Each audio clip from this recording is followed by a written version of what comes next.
We have few concepts in horizontal circular motion. T is what? A time period.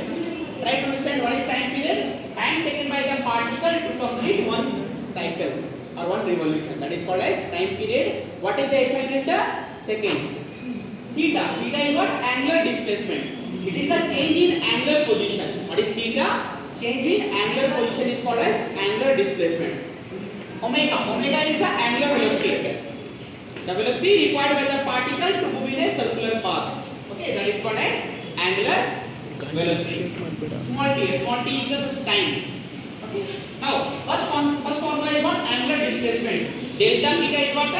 Theta 2 minus theta 1. Change in angular position is called as angular displacement. Change in angular position is called as angular displacement. Okay. Now, we talk about angular velocity omega. It is the rate of change of angular displacement. Delta theta by delta t is what? Angular velocity. Rate of change of angular displacement means delta theta by delta t. How much displacement occurs per unit time? That is called as average angular velocity. We talk about instantaneous angular velocity. The change in velocity, the change in angular position at a particular instant of time. Okay, when you apply the limit of delta t tends to 0, so we can write the omega as omega is equal to delta d theta by dt. Is it clear? Next, angular acceleration. It is the rate of change of angular velocity. We are representing with the alpha. Alpha is equal to what? D omega by dt or delta omega by delta t. Is it clear? Next, we have a few equations of motions in circular motion also. First one, final angular velocity is equal to initial angular velocity plus alpha into t. Omega 2 is equal to omega 1 plus alpha into t. Okay. Next, what is theta? Displacement. Theta is equal to omega 1 t plus half alpha t square. Third equation, omega 2 square minus omega 1 square is equal to twice of alpha into theta.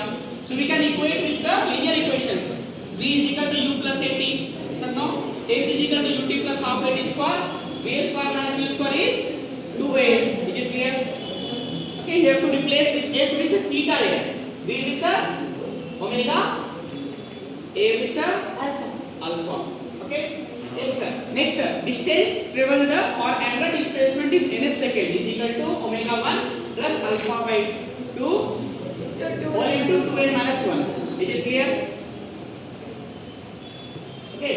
There is a relationship between the linear velocity and angular velocity. What is the relationship? V is equal to omega into r. V is the linear velocity. Linear velocity direction is always along the tangent children. Try to understand this. Whenever a particle is rotating in a circular path, the direction of linear velocity is always along the tangent. Right? For example, at this point A, along this tangent, along this tangent, along this tangent, along this tangent, right? So V is equal to what? Omega r. Next, centripetal acceleration. The acceleration achieved by the particle during the circular motion, that is called as centripetal acceleration. That is equal to V square by r. Okay, V is equal to omega r, so we can write omega square r square by r and square it cancels omega square into r.